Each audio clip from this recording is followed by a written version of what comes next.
Bro ഇപ്പോൾ എത്ര വർഷമായിട്ട് ബീഗിൾസിനെ വളർത്തുന്നുണ്ട്? നമ്മളിപ്പോൾ ബീഗിൾസിനെ ബ്രീഡ് ചെയ്യാന്ന് പറഞ്ഞിട്ട് ഒരു 10 years ആയി. നമ്മളൊരു 50 years ആയിട്ട് ഡോഗ്സിനെ ബ്രീഡ് ചെയ്യുന്നുണ്ട്. ഇപ്പോൾ നമുക്ക് ബീഗിൾസ് മാത്രമാണ് ഇപ്പോൾ ഉള്ളത്? ഇപ്പോൾ നമുക്ക് ബീഗിൾസ് മാത്രമാണ് ഉള്ളത് നിലവിൽ. നമുക്ക് നിലവിൽ എത്ര ആൾക്കാരുണ്ട്? നമുക്ക് മെയിൽസ് ഒരു 6 മെയിൽസ് ഉണ്ട്. നമ്മളിപ്പോൾ ഒരു ഈ പപ്പിയാണിത് നമ്മൾ ബ്രീഡിങ്ങിന് നിർത്തി കൂട്ടി ഒരു 6 മെയിൽസ് ഉണ്ട് കറന്റ്.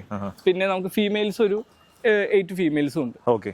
അപ്പോൾ നമ്മൾ മെയിനായിട്ട് നിങ്ങൾ പെറ്റ് ഹോം സ്ലോട്ട് ആണോ ഈ പപ്പീസിന് കൊടുക്കുന്നത്, അതോ ഷോ ചെയ്യാനുള്ള? നമ്മൾ രണ്ടും ഇത് ഫോക്കസ് ചെയ്യുന്നുണ്ട്. മെയിൻലി നമ്മൾ ഷോസും ഇതുമാണ്, ബട്ട് നമ്മൾ പെറ്റ് ഹോംസിന് നമ്മൾ പപ്പീസിനെ കൊടുക്കുന്നത്. ഓക്കെ. എന്തുകൊണ്ടാണ് ഈ ഒരു ബീഗിൾ മാത്രമായിട്ട് വളർത്തുന്നത്? ബീഗിൾ ഫസ്റ്റ് ഓഫ് ഓൾ നമുക്ക് ഇഷ്ടപ്പെട്ട ഒരു ബ്രീഡാണ് ബീഗിൾ. ഓക്കെ. പിന്നെ മെയിൻ്റനൻസ് ഫ്രീ ആണ്, നമുക്ക് മെയിൻ്റനൻസ് കുറവാണ്, ദെൻ ലിമിറ്റഡ് സ്പേസ് മതി. എല്ലാം കൊണ്ടും നമുക്കൊരു പ്രത്യേകിച്ച് നമ്മുടെ സ്ഥലം എറണാകുളമാണ്, നമ്മുടെ ഈ സ്ഥലങ്ങളും എല്ലാം കൊണ്ടും എനിക്ക് ഇത്രയും ഒരു കംഫർട്ടബിളും ആണ്. നമുക്ക് അന്ന് ഒരു ഇഷ്ടപ്പെട്ട ബ്രീഡ്, നല്ല എനർജറ്റിക് ആയിട്ടുള്ള ബ്രീഡാണ്, നല്ല ആക്റ്റീവ് ആയിട്ടൊരു ബ്രീഡാണ്. വലിയ ബ്രീഡ്, നമുക്ക് സ്പേസ് ഇഷ്യൂ ഇല്ല, നമുക്കൊരു അധികം വലിയ സ്പേസ് വേണ്ട ഇവർക്ക്. അപ്പൊ സോ എല്ലാം കൊണ്ടും നമുക്ക് ഫ്ലാറ്റിനാണെ പോലും ഇവിടെ മോസ്റ്റ്ലി നമുക്ക് കൊണ്ടുപോകുന്ന എല്ലാവരും ഫ്ലാറ്റ്സിലും എല്ലാവർക്കും കംഫർട്ടബിൾ. ഹെയറും അതും നമുക്കിപ്പോ ഹെയർ ബ്രീഡ്സ് പോലത്തെ ബ്രീഡ് ആണെങ്കിൽ മെയിൻ്റനൻസ് നമുക്ക് ബ്രഷിങ് ഇതൊക്കെ ഉണ്ട്. പക്ഷെ ഇവരാകുമ്പോൾ അങ്ങനത്തെ വലിയ ഷെഡിങ് ഇല്ല, ജസ്റ്റ് നോർമൽ ജസ്റ്റ് ബ്രഷ് ചെയ്താൽ മതി. അങ്ങനെ നമുക്ക് ഗ്രൂമിംഗ് സൈഡ് ഭയങ്കര ഇതായിട്ടില്ല. പിന്നെ മെയിൻ്റനൻസ് ആണെങ്കിലും ഫുഡ് ആണെങ്കിലും കുറവ് മതി.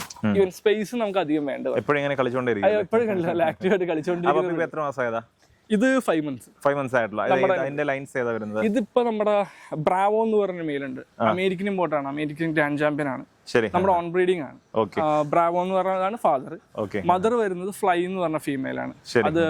അത് ചാമ്പ്യൻ ആണ്, മൾട്ടി ലൈൻ ഓഫ് വിന്നർ. നമ്മുടെ FCI ഷോസിൽ, ചെന്നൈ ഷോയിൽ റിസർവ് ബെസ്റ്റിൻ ഷോ വിന്നിങ്ങുള്ള ഡോഗാണ്. പപ്പി ലൈൻ അപ്പ് ആണ്. ഇത് മെയിൽ പപ്പി അല്ലേ? ഇത് മെയിൽ പപ്പി അല്ലേ? നമുക്ക് അടുത്തൊരു ജനറേഷൻ. അപ്പൊ ഇവന്റെ മദറിന്റെ ഫാദർ ആണ് ഇപ്പൊ കറന്റ് ലീഡിംഗ് ആയിട്ട് ബീഗിൾ ഓഫ് ദി ഇയറിലേക്ക് വരുന്ന ഫുള്ളാന്ന് പറഞ്ഞു. ഓക്കെ. 10 വർഷം എന്ന് പറയുമ്പോൾ നിങ്ങളുടെ ഉള്ള ഡോഗ്സ് എല്ലാം തന്നെ ഓൺ ബ്രീഡിംഗ് ആണോ? അത് ഇപ്പോൾ ഓൺ ബ്രീഡിംഗും ഉണ്ട്, നമ്മളെപ്പോഴും ഓൺ ബ്രീഡിംഗും ഉണ്ട്. ഇപ്പൊ പിന്നെ പുറത്തെ ആൾക്കാരുടെ ബ്രീഡിംഗ്സ് ഉണ്ട്. നമ്മൾ പുതിയ ലൈൻസ് മാക്സിമം കളക്ട് ചെയ്യുന്നത്. എപ്പോഴും മെയിൽസ് എപ്പോഴും നമ്മൾ അപ്ഡേറ്റ് ചെയ്തുകൊണ്ടിരിക്കും. ഓക്കെ. നമുക്ക് ഇതിനകത്ത് ഇമ്പോർട്ട് ഡോഗ്സ് അങ്ങനെ ഏതെങ്കിലും ഉണ്ടോ? ഇമ്പോർട്ട് ഉണ്ട്, നമുക്ക് ഒരു ഇമ്പോർട്ട് ഉണ്ട്, ആളിപ്പോഴും ഉണ്ട്. നേരത്തെ ഇപ്പൊ ഒരു 8 വർഷം 7 വർഷം മുമ്പ് എടുത്തൊരു ഇമ്പോർട്ട് ആളിപ്പോഴും നമ്മുടെ. ശരി. അപ്പൊ നമ്മുടെ രണ്ടാമത്തെ ഡോഗ് ഇവൻ സ്റ്റാർ എന്ന് പറഞ്ഞ മെയിലാണ്, ജസ്റ്റ് 1 വയസ്സ് കഴിഞ്ഞുള്ളൂ. ഇതിപ്പോ ഞാൻ പറഞ്ഞ ഫുള്ളാന്ന് പറഞ്ഞ മെയിലുണ്ട്, ഓസ്ട്രേലിയൻ ഇമ്പോർട്ടാണ്, ഓസ്ട്രേലിയൻ ഇന്ത്യൻ ചാമ്പ്യൻ ഫുള്ളാന്ന് പറഞ്ഞ മെയിലുണ്ട്. ഇപ്പൊ ഇന്ത്യയിലെ കറന്റ് ലീഡിംഗ് ആയിട്ടുള്ള നിൽക്കുന്ന നെക്സ്റ്റ് ബീഗിൾ ഓഫ് ദി ഇയറിലേക്ക് നിൽക്കുന്ന ഒരു മെയിലുണ്ട് ഫുള്ള. കരാക്കുഷ് എന്ന് പറഞ്ഞ ഓസ്ട്രേലിയൻ കെന്നലിൽ നിന്ന് വന്നതാണ്. ഫാദർ ഫുള്ള, മദറും സെയിം കെന്നലിൽ നിന്ന് വന്നൊരു ഇമ്പോർട്ട് ഓസ്ട്രേലിയൻ ചാമ്പ്യൻ ആണ്.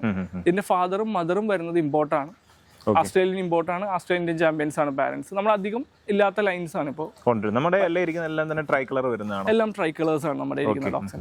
ബ്രോ, നമുക്ക് ബീഗിളിന്റെ പപ്പീസിനെ എടുക്കുമ്പോൾ നമുക്ക് ശ്രദ്ധിക്കേണ്ട കാര്യങ്ങൾ എന്തൊക്കെയാണ്? ബീഗിളിന്റെ പപ്പീസ് എടുക്കുമ്പോൾ നമുക്ക് മെയിൻലി ഫസ്റ്റ് നമ്മൾ പപ്പീസിനെ നോക്കുക, ആൻഡ് ദെൻ പാരന്റ്സും നോക്കുക, ആൻഡ് ലൈൻസും നോക്കുക.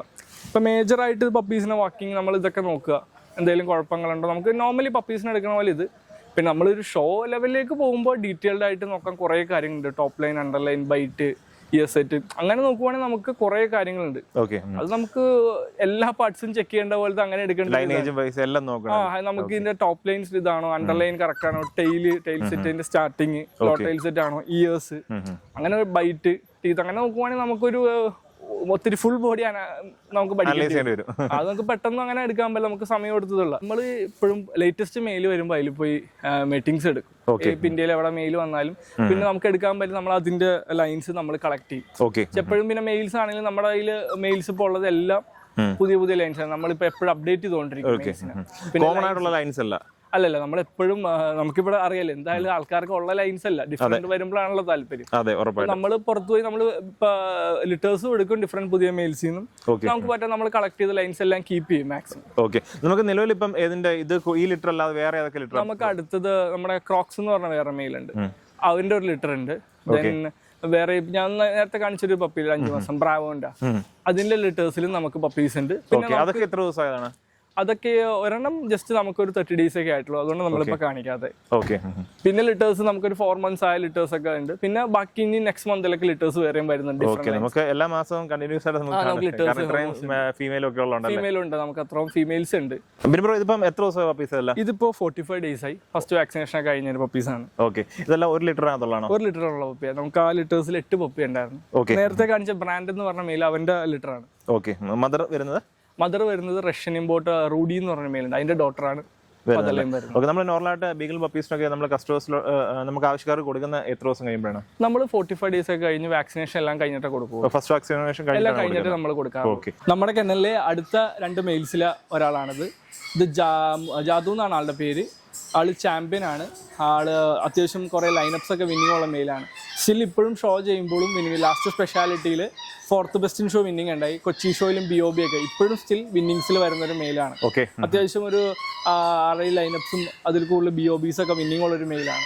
നമ്മുടെ വേറൊരു സ്റ്റഡ് മെയിലും കൂടിയാണ്. അത്യാവശ്യം നല്ലൊരു പ്രൊഡ്യൂസറാണ്, നല്ലൊരു ഷോ ഡോഗാണ്. ഓക്കെ. ഇത് നമ്മുടെ പിന്നെ നെക്സ്റ്റ് ഒരു വീണ്ടും സ്റ്റഡ് മെയിൽ തന്നെയാണ്. ആള് ചാമ്പ്യൻ ആണ്. ആളും അത്യാവശ്യം വിന്നിങ്സ് ഉള്ള ഒരു മൾട്ടി ലൈൻ ഓഫ് വിന്നറാണ്. നല്ലൊരു പ്രൊഡ്യൂസറാണ്. നമുക്ക് കാണുമ്പോൾ തന്നെ അറിയാം ആൾ അത്യാവശ്യം ഒരു അത്രാക്സ് എന്ന് പറഞ്ഞ ഒരു പോർച്ചുഗൽ ഇമ്പോർട്ട് ഉണ്ട്. അവൻ്റെ സണ്ണാണ്. ഓക്കെ. അവൻ്റെ വൺ ഓഫ് ദ ബെസ്റ്റ് സൺസിൽ ഒരാളാണ്. നല്ലൊരു ബ്യൂട്ടി ഉള്ള ഡോഗാണ്, നല്ല പ്രൊഡ്യൂസറാണ്, സൂപ്പർ ഡോഗാണ്. ഇവർ നമ്മളെ 2 പേരും ചാമ്പ്യൻസും മൾട്ടി ലൈൻ ഓഫ് വിന്നേഴ്സും ആണ്. അതല്ലേ? ഓക്കെ. അപ്പോൾ നമുക്ക് ഇവരുടെ പപ്പീസ് ഒക്കെ നമ്മളൊക്കെ ഉണ്ട്. ഇവരുടെ പപ്പീസും ഉണ്ട്. നമുക്കിപ്പോൾ അടുത്ത ലിറ്റേഴ്സ് വരുന്ന ആളുടെ പപ്പീസ് ഉണ്ട്. ഓൾറെഡി ഞാൻ പറഞ്ഞില്ല, വേറെ ലിറ്റേഴ്സ് കിടക്കുന്നുണ്ട്. ഇപ്പോൾ ഏജ് അതായിട്ടുള്ളൂ. ദെൻ ഇവൻ്റെയും പപ്പീസ് ഇനി വരാൻ കിടക്കുന്നത്. ഓക്കെ. അപ്പോൾ നമ്മുടെ സ്റ്റാർക്കോൺ കെനലിലെ കറക്റ്റ് ലൊക്കേഷൻ എവിടെ ബ്രോ വരുന്നത്? നമ്മുടെ തൃപ്പൂണിത്തുറയാണ്. പ്രോപ്പർ എറണാകുളം ജില്ലയിലെ തൃപ്പൂണിത്തുറയാണ് നമ്മുടെ കെനൽ വരുന്നത്. പീസിനൊക്കെ വാങ്ങിക്കാൻ താല്പര്യമുള്ളവർ എങ്ങനെയാണ് നമ്മുടെ കെനൽ വന്ന് വിസിറ്റ് ചെയ്ത്? നമ്മുടെ കെനലിൽ വന്ന് വിസിറ്റ് അവർക്ക് നമ്മൾ ഫസ്റ്റ് കോൺടാക്ട് ചെയ്യുക. അവർക്ക് വന്ന് പാരന്റ്സിനെയും പപ്പീസിനെയൊക്കെ ഡയറക്റ്റ് കണ്ട് നമുക്ക് മെയിലിന്റെ ഫാദറും മദറും നമ്മുടെ അടുത്ത് ഉണ്ടാവും. ഓക്കെ. എല്ലാം കണ്ട് അവർക്ക് സെലക്ട് ചെയ്ത് വാങ്ങാവുന്നതാണ്. ഓക്കെ. എപ്പോഴും നമ്മുടെ പപ്പീസിന്റെ പേരൻസിനെ കണ്ടെടുക്കുന്നതന്നെയാണ് എപ്പോഴും അതായിരിക്കും ബെറ്റർ. നമുക്കിപ്പോൾ അവരെ കാണുമ്പോൾ മനസ്സിലാവുള്ളൂ. നമുക്കിപ്പോൾ എന്തെങ്കിലും ഇപ്പോൾ 2 ഡോഗ്സിനെയും കാണുമ്പോൾ നമുക്ക് മനസ്സിലാവുള്ളൂ എങ്ങനെയുണ്ട് അതിന്റെ ക്വാളിറ്റി. ഇപ്പോൾ നമുക്ക് 2 സൈഡിൽ നിന്നായിരിക്കും, ഇപ്പോൾ ഫാദറിന്റെ മദറിന്റെ സൈഡിൽ നിന്നായിരിക്കും പപ്പിയുടെ ആ ക്വാളിറ്റി വരുന്നത്. ഓക്കെ. 2 പേരും നമ്മൾ എടുക്കുമ്പോൾ ഫാദറും മദറും നോക്കി അതിന്റെ ലൈൻസ് ഒക്കെ നോക്കി എടുക്കുന്നതാണ് ബെറ്റർ.